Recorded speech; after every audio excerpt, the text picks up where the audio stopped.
and get sort of in the weeds on what contact centers are doing and using with regards to AI. So, Arvel, I'm going to let you introduce yourself and then introduce the panels and go right into it. Thank you. Thank you, Mike. Thank you, sir. Well, good morning, everyone. Thanks for coming. For the last session of the day, we're going to talk about the AI-powered contact center. My name is Arvel Craig. I am an AI evangelist for V-Agents.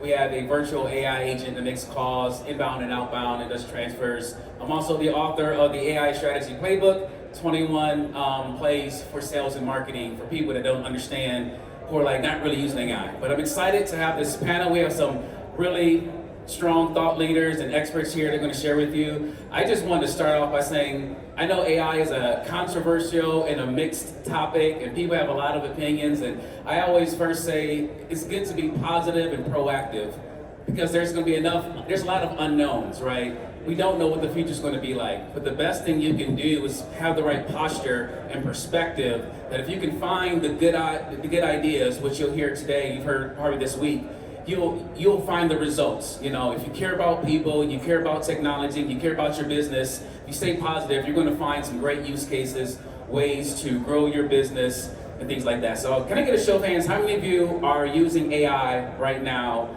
outside of ChatGPT? Anybody using AI right now? Okay, so I guess the rest of you are looking for some ideas. So we're going to share with you tools, tactics, and trends that's going to help you if you're looking to find out where are the advantages that you can find in your business for using AI. So, and with that, I will let my colleagues introduce themselves and share a little bit of their background. Hi everybody, my name is Jason Schatzkamer. I'm the CEO and founder of Outbound IQ.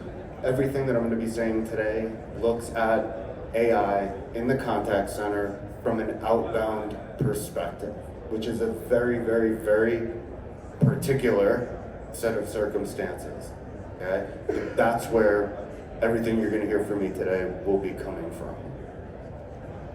Hey guys, good morning. My name is Rob Camhe.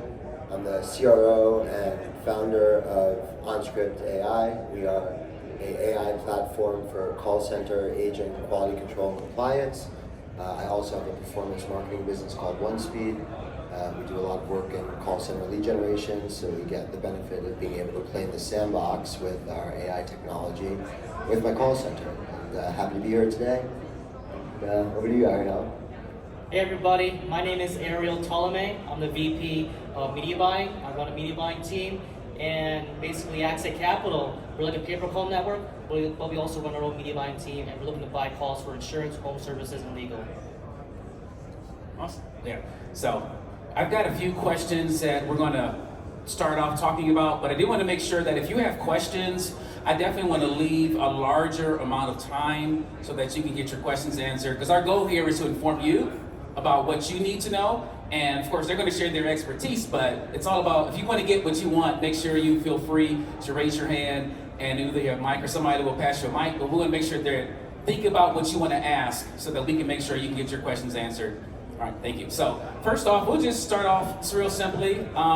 Just if you can each share what are some of your favorite AI tools that you're using on a day-to-day basis in your company. So first we can break the term AI into two pieces. Yeah. Right? We have traditional AI, which is using ML and different tools to help improve your data analytics.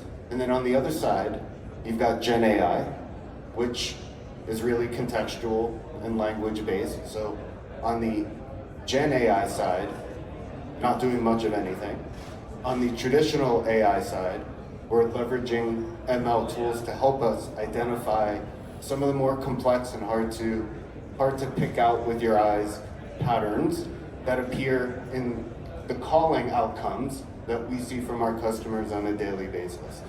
We have a huge stream of outcomes and results that are flowing in, where I'm convinced we can identify carrier problems in Omaha, Nebraska, before the carriers in Omaha, Nebraska know they're having a problem. That's what it allows us to do. But what to do with it and what to look for, that comes from HI. That comes from the human intelligence. As far as where I like the use cases in traditional AI, everywhere. everywhere you can figure out how to leverage it. In Gen AI, I like language-based. It's good for a UI. It's an improvement over an IVR, typically. And I like what Rob's doing with it. Cool. Thanks, Jen. I like what we're doing with it too. I would say in OnScript, the two coolest things that I think we're using, with our AI. First, we've built a couple of different custom GPTs that allow us. I'll back up a step. Most of what we do inside OnScript to give our customers the feedback that they're looking for is all predicated off transcription models. One part is scorecard adherence, right? The other part is more sentiment and tonality-based analysis. When we built OnScript, we relied on our customers to send us their script and a human-based scorecard that their human QC team is using, and we would put it into the platform and start scoring and then tweaking the AI with our team and how we were asking questions to get the outputs that our clients were looking for.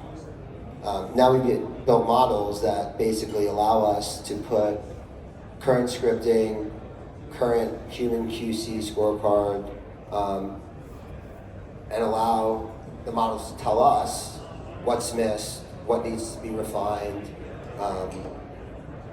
what needs to be removed, right? To have an optimal scorecard process for our clients. So that part saves time, improves efficiency and accuracy of what our clients are looking for. The second thing that is more new is we're using models to automatically build FAQs for both internal team training as we onboard new account managers or business development people, but also for clients, both on usability inside of our platform, new functionality, features. Hey, what's this, right? Instead of us having to now, record videos, have our account managers do training sessions, right? We're building a large library of FAQs just based on what's going on our platform without any of our team having to suggest the content to put in the FAQ. Make sense? All right, 50-50, I can explain that. All right, over to you. So there's two tools that I use when it comes to AI. The first one is called Assembly AI, and that's like a call transcription AI tool. And basically, when I'm queuing a lot of calls on a call tracking, there's like over 100 calls, and I can't listen to each one of them, and it takes up a lot of time. So they have what's called a playground where you can upload the recording, and you can set up. There's multiple features in there, like summarize it. It can pull out personal information from there and analyze it. So it just saves up a lot of time instead of me just listening to the call and spending maybe 5 minutes to QA a call. All I gotta do is upload the file, look at the transcript, and I know exactly if this call is a sale or not. The second tool that I'm using, and I just recently learned this like last month and a half, is called VAPI, V-A-P-I. And that software is imagine having a call center, but it's 100% AI. So you can use it a lot with outbound, inbound. I've been testing it a lot with both areas, and it's really impressive. If you have really good prompt engineering skills, this thing could potentially replace qualifiers or vertifiers, and just use AI to handle that call for you. So this is a good time to jump in from the outbound perspective, my outbound perspective. AI is not a replacement for your outbound agent. Leave some humanity in this, okay? I mean, at the end of it, right, if we weren't here today, right, you're calling your consumer on an outbound side. This is just to anybody looking to do outbound virtual agents today, okay? First of all, there's very heavy legality against it, okay? It falls under pre-recorded and artificial voice. You need a very specific first-party opt-in to be allowed to do it. It's really not ambiguous at this point, okay? Secondly, you're calling humans. You're calling other human beings on the other end of that phone. And you're asking them to give you time and attention away from their lives. The least you can do is have another human being available to them. I disagree with that. I disagree hardcore. I agree with the legality, and in fact, when my partners and I originally started to apply AI to call center technology, we too were going to build a virtual AI agent. We all worked at a large publicly traded media company, and quickly that was kiboshed by our general counsel, our outside counsel, because we did a lot of outbound dialing. We also had to use Soundboard and Avatar in the past, and it was the right decision. If you have the right consent, I don't think you can universally say that AI agents, because we're humans, is the least that we can do it for other humans is to have a human on the line. Maybe, but I would like to see the data behind the KPIs behind using an outbound human agent to get someone on the phone, ask them a couple questions for qualification, right? Versus an AI agent, and what that output looks like from are we getting qualified transfers, whatever the outcome is, run head to head, because I think for certain use cases, you're right, but for others, I see it being a major efficiency gains that is going to be more widely adopted by humans as people embrace different AI use cases globally.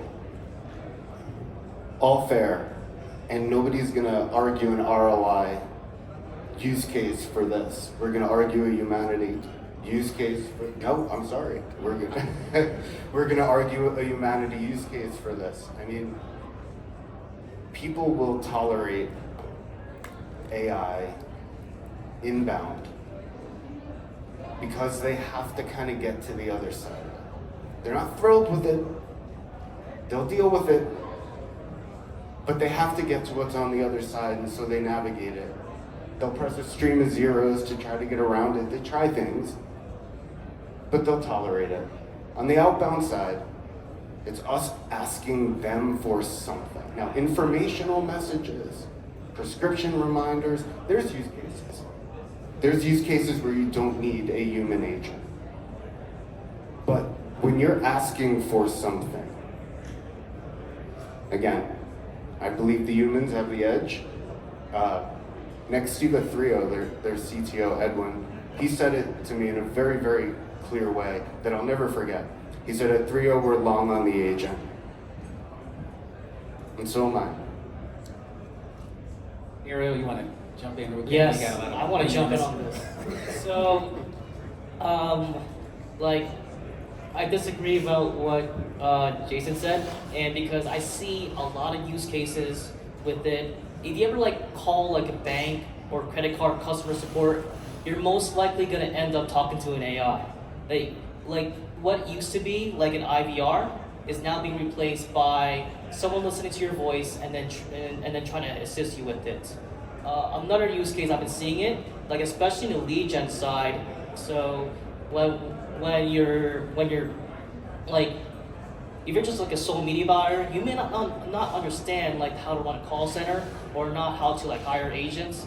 So having AI software platforms like Vappy, and I know there's a bunch of others here in the exhibit hall, you program it and basically you can control the prompt however you want. You have the full ability on what you can do and that freedom. Unlike having human agents, because sometimes they make a little bit of a mistake.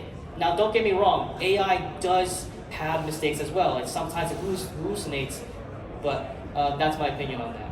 Well, let me just jump in. Yeah. Okay. Yeah. I just want to say that one of the things we have to think about is, in one sense, it's just communication. Whether that's technology has always been automated. Whether you go to a grocery store and you use the checkout machine, ATM, that's I want humans. So that logic, it's not about AI, it's technology. Do you want to put technology to help people, or is only humans help people? A website is technology, that's not a human. So in one sense, there's always that argument, there's always technology that stands in the way, or just that helps out. So that's my one comment. And I'll just say that, I mean, other than that, I think it's always, again, to me, I started building chatbots in 2017. And so I've been in that world, so it was like, how do you chat with people? But it's the same philosophy. Am I a fake person? Am I an AI? How do I help the person? So for me, whether I'm using, so V agents, we're a voice AI, but whether I'm using chatbots, like how do I help people as soon as possible and give them what they want? That's the whole goal. It's not about the AI, it's not about the technology. How can it be a win-win? Can I cut my cost and give people what they want as soon as possible in a way that everybody's happy? So there's a middle ground, Yeah. right? Doesn't have to be 0, doesn't have to be 100. My proposal is you put 2 buttons on your web form. Speak to AI, speak to human. You tell me what they do. They'll tell you what they prefer. We don't have to guess. We don't have to presume.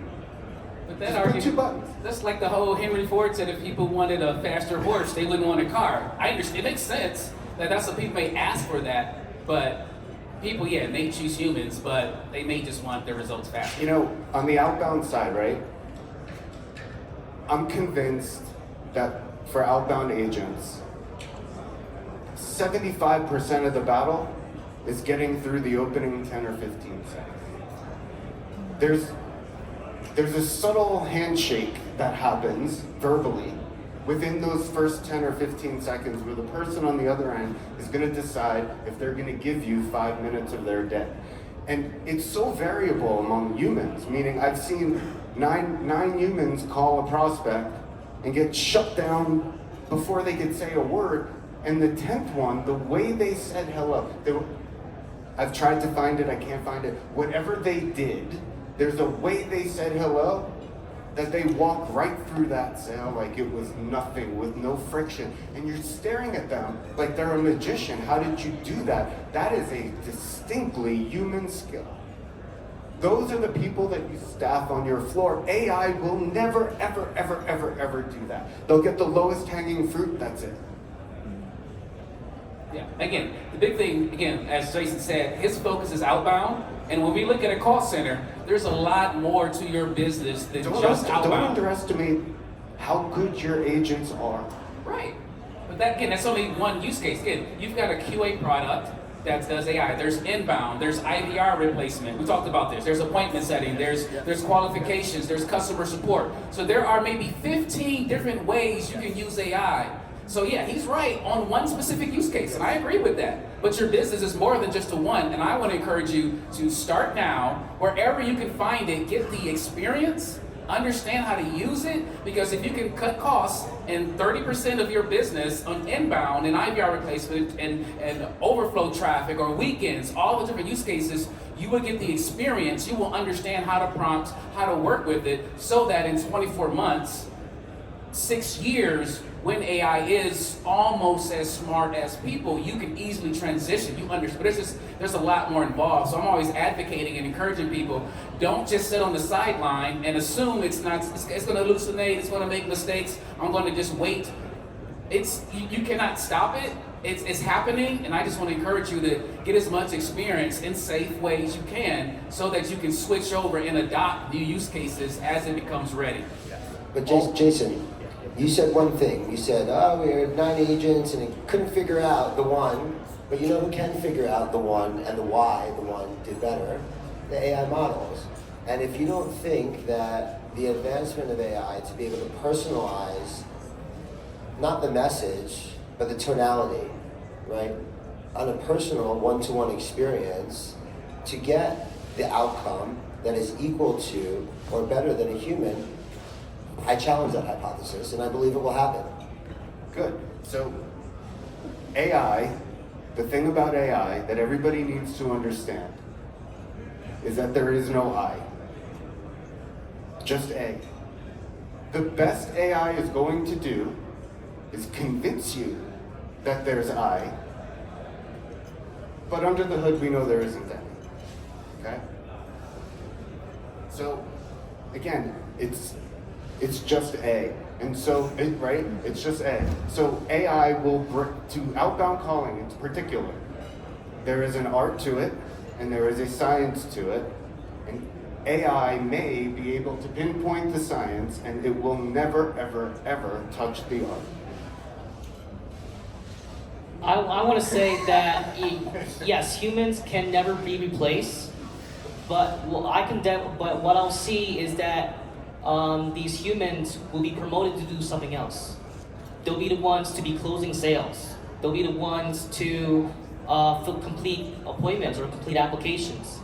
The AI right now today is going to be verifying, validating, making sure these leads are qualified, and then take this call center team, and now they can do something better and be different. This is what we get for bringing the anti-AI guy onto an AI panel. I'm not anti-AI, and I will say that there are AI tools that make outbound agents better.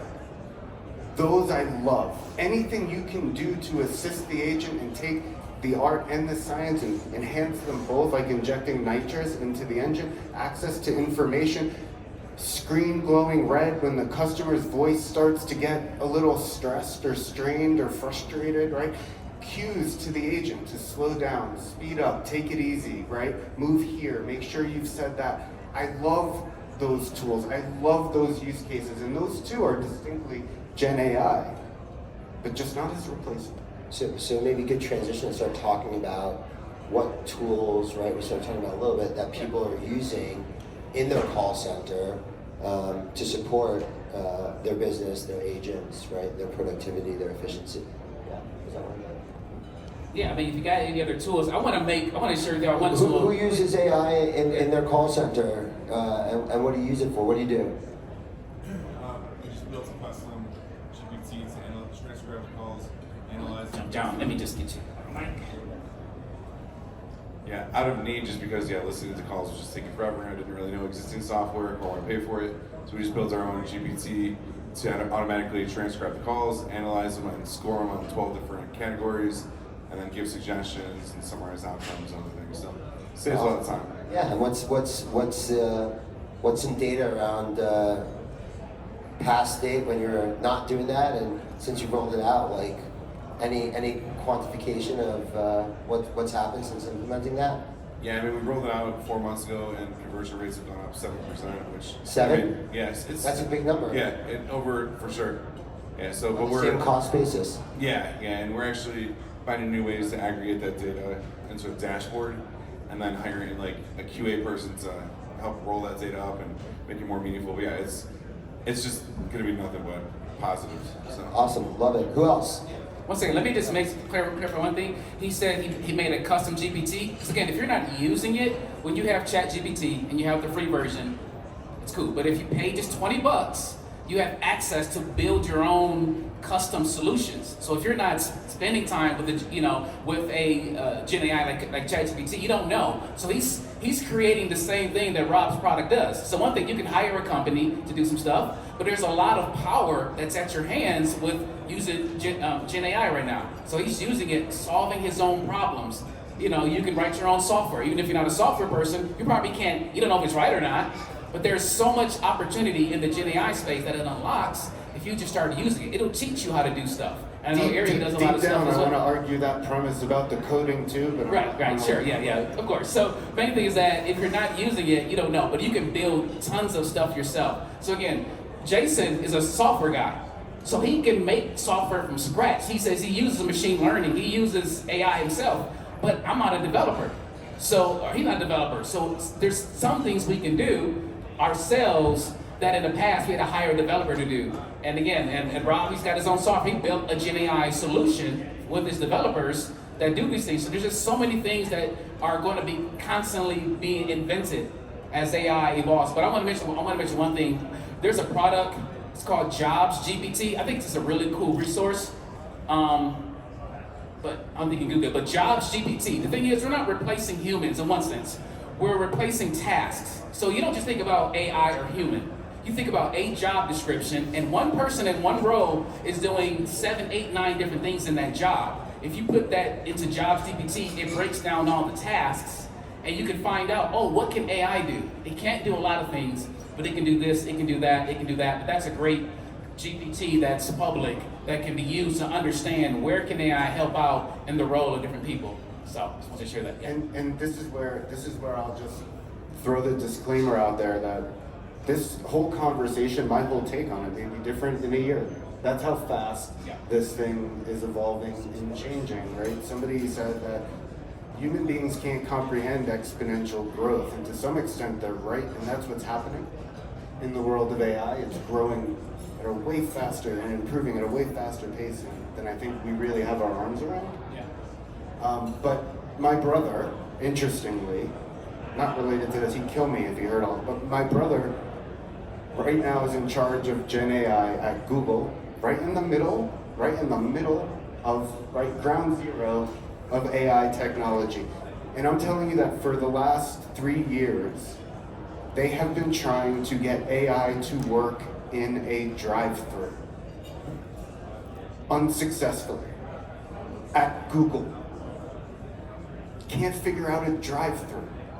Is your contact center more or less complex than a drive-thru? So that's where we are today. Don't know where we're going to be in a year, but that's where we are today. Oh, one other story. If you Google Klarna, Klarna, with AI, search that. They had 700 employees that are all replaced. This happened starting last year. You can look it up. 700 employees replaced by one AI, and it's giving a higher satisfaction rating. They're saving about 40 million this year. That was announced maybe February this year. That is another example. Again, it's not everything, but they are in a mobile app that does financing, whatever. So it's all online, all chat. But an AI did replace 700 people. It's already in the business. But again, not saying I agree with that, but that is like the extreme opposite end of what's actually being used. Anybody else have a question or have a use case? Anybody using AI in a unique way? Or you got any questions about? I love it. I love it. I love it. I love it on multilingual. I love it in translation. I love it in your agents being able to, in a less ideal way, field and help people who can't necessarily speak the native language. That's huge. Yes. That's huge. But again, We can transcribe in 36 different languages in OnScript. Ronan? Ronan. What's up? So, as the owner of a business with call center, I want to give actually a very good experience feedback to Rob, actually, to his system. Yeah, I think you didn't you didn't explain what your system does. I'll try not to No, be so but salesy. I'm using it, and I can You can tell explain. Yeah, Even better. so I can say that the challenge that we have with the live call center right now is that the quality of the agents. There are agents that they are doing a good job, that they really care, and that there are agents that they don't care about the customer. And we need to identify that in real time. And AI give us the solution for that, because you put rules there that can give you alerts in real time when there is a problem. When somebody is doing coaching or doing something that you need to catch it in real time really and resolve it. And that's something that we didn't have. And Rob came with that solution, which we integrating it now, hundreds of agents, and that make a big revolution in our business. And here's what's funny about the coaching, and right up front, Agent Assist. So there's a lot of AI platforms that offer this Agent Assist functionality. So it's, hey, you've got an agent, you're talking to a customer, and if they say the wrong thing, they go off track, we're gonna flash something on the screen, reel them back in, right? Who's heard of Agent Assist? Big buzzword. Okay, great. How many of you who use Agent Assist and have used it are happy with the outcome, right, or the lift that you get after integrating Agent Assist? Okay. How many people who use Agent Assist have asked the companies who provide the Agent Assist some stats on, hey, in the last month, our agents have used the Agent Assist X amount of times, and out of those X amount of times, Y amount of times, or this percentage, were positive outcomes that we were looking for. They never share this data. My hypothesis is that it doesn't work as well as conceptually You think it will. And that makes sense. Why? Because you're dealing with humans who are talking to other humans. Like back in the day, we had soundboard technology, and there were some of our competitors that had agents using a soundboard, pressing buttons, that couldn't speak good English, because if they could, they'd be talking right in their call centers, but they're not, they're pressing buttons. And they're asking them to listen to 2 conversations or 3 conversations at once. They can't even speak good enough English to be in a call, but they have to listen and press buttons to direct the conversation. Similar concept with Agent Assist. You're having a conversation, you want to build rapport, right? Now, you're getting flash, you got like, it's uncomfortable, it's not natural, and for some instances, it's important. Hey, this guy messed up a compliance statement, we have a liability here, right? Like, great. But the big part of what Agent Assist doesn't get, right, because it's all based on the transcription, and this is the difference in the call center agent and the best agent from the worst agent. It's not adherence to script, it's tonality, it's enthusiasm.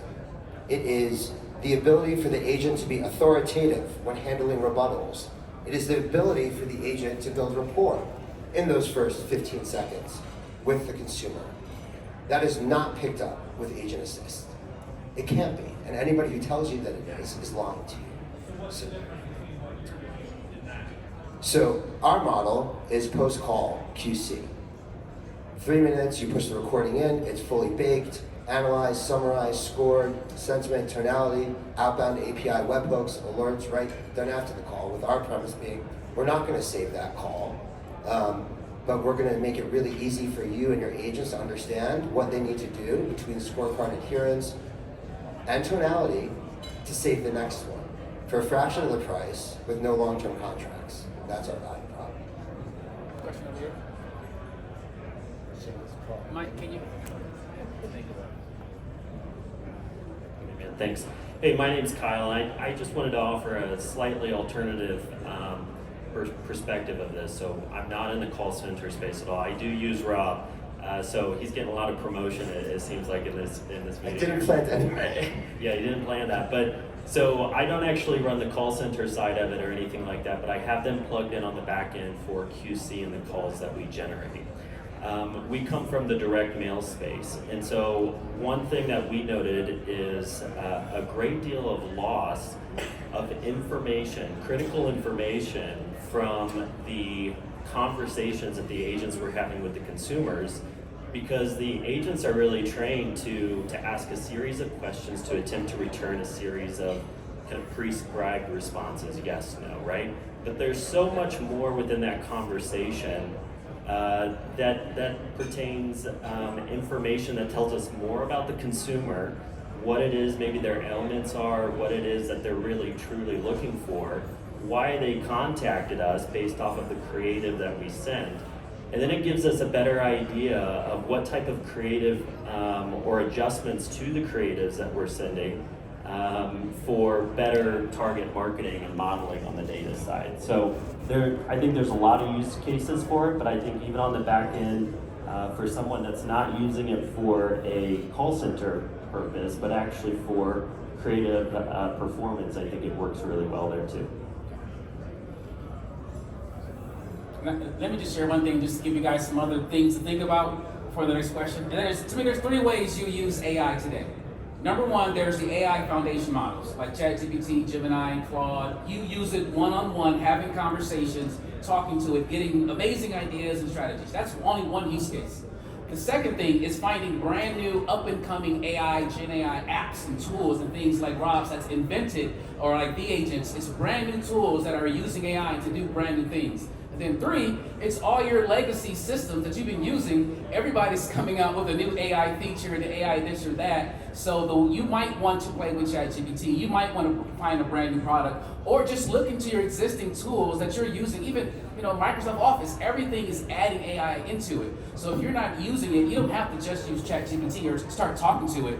Look at tools, apps, Zoom, everything is adding AI to it. But to me, it's all the same goal. Whatever your biggest bottleneck in your business, see if the things that you're using all the time, your existing platforms, what new feature are they adding? See what your existing tools are already doing, before you have to go and find something new. Because there may be a solution right there that you never turned on. You didn't know, oh, HubSpot has all this AI stuff, or Salesforce has all this new stuff. So there's ways to get AI benefits from the existing tools that you're already using. Question here? Yeah, I just wanted to circle back on the conversational AI component of this, particularly as it comes to outbound. I tended to agree with Jason, and not just because he signs my paychecks. I'll give you sort of an anecdotal, real-world explanation. I get 100 telemarketing calls a week. I don't answer them all, of course, but the ones that I do answer and there's a bot at the other end, as soon as I hear that, hello, Jessica, the first thing I'm saying is, put me on your DNC list. It does not argue with me, it does not rebut, and I think in a world where you don't have an established relationship with the person you're reaching out to, it's very dangerous to not have a human there, because it's so easy to say no to a bot, it's much harder to cut off a human.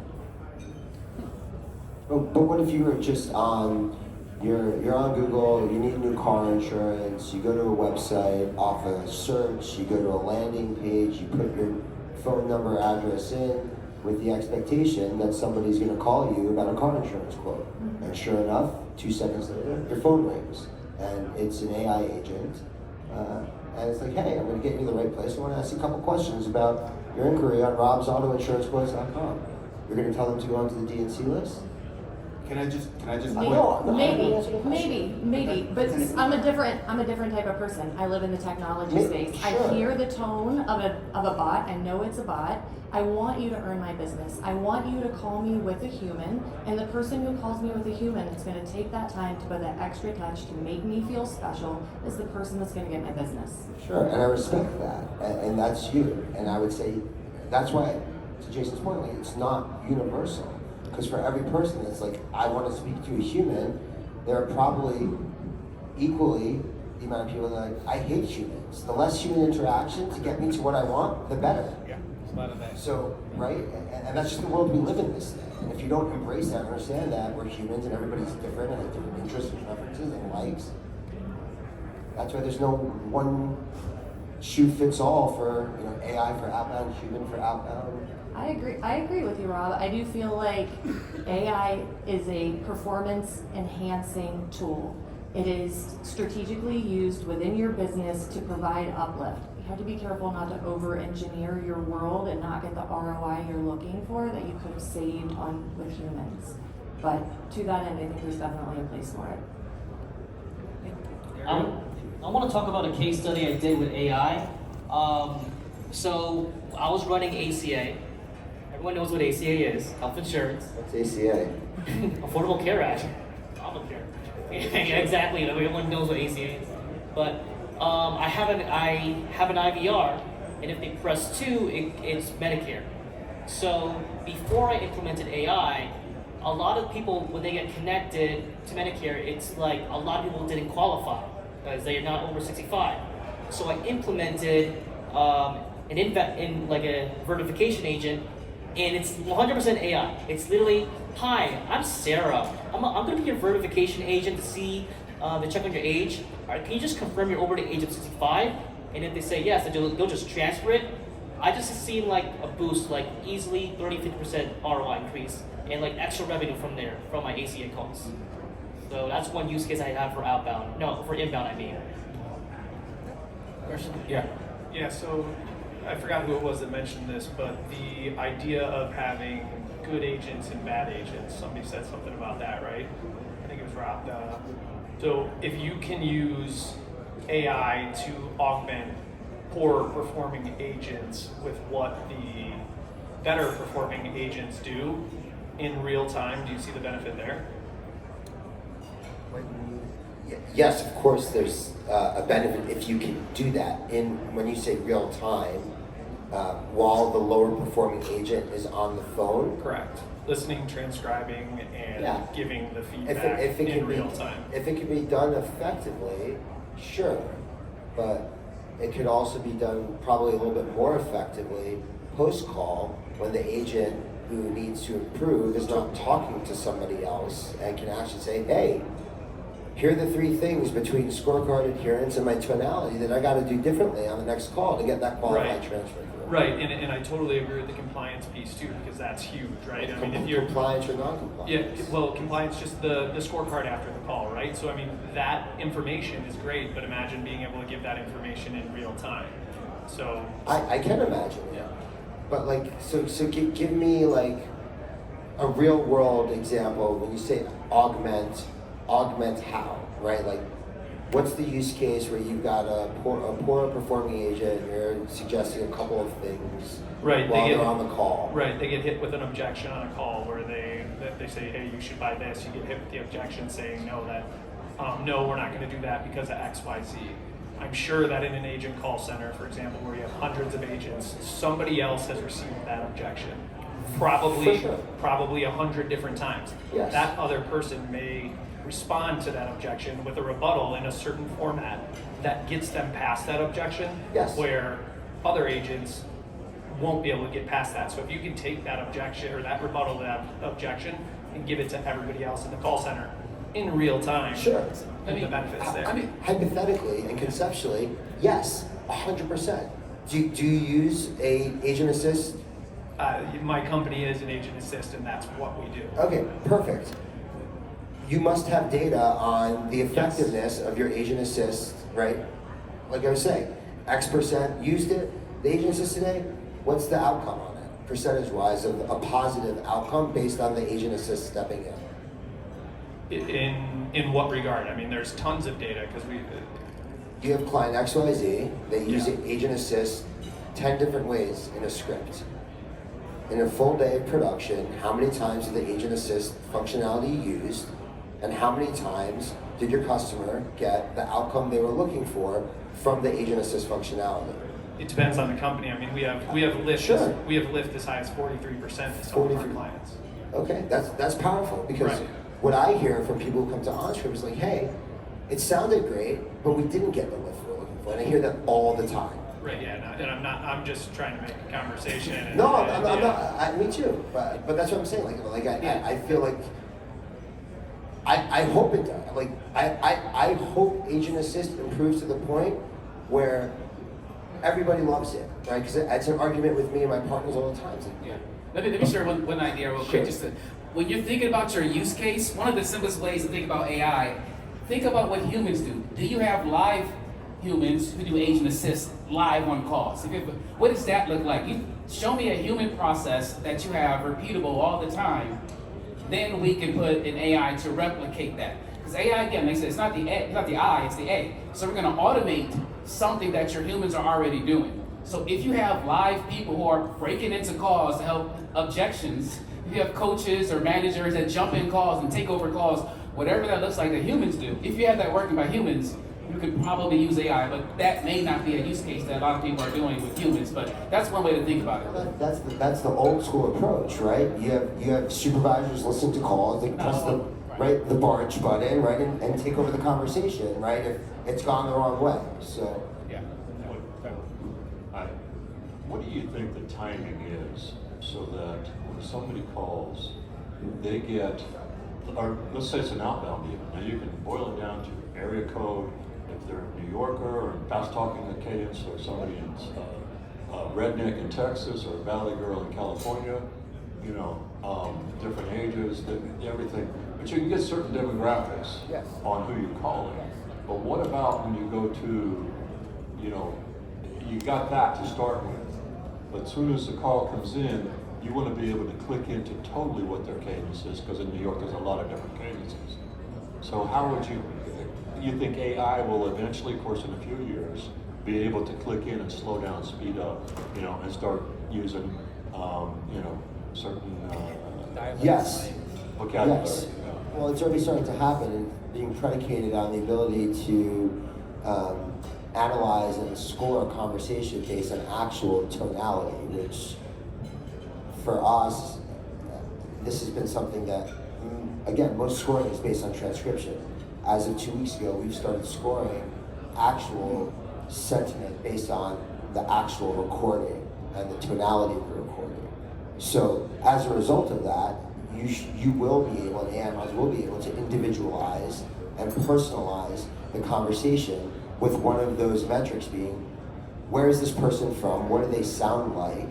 And based on that, how do I want to sound, right, to get the most positive outcome of that conversation? Yeah, and we're about out of time. So Right.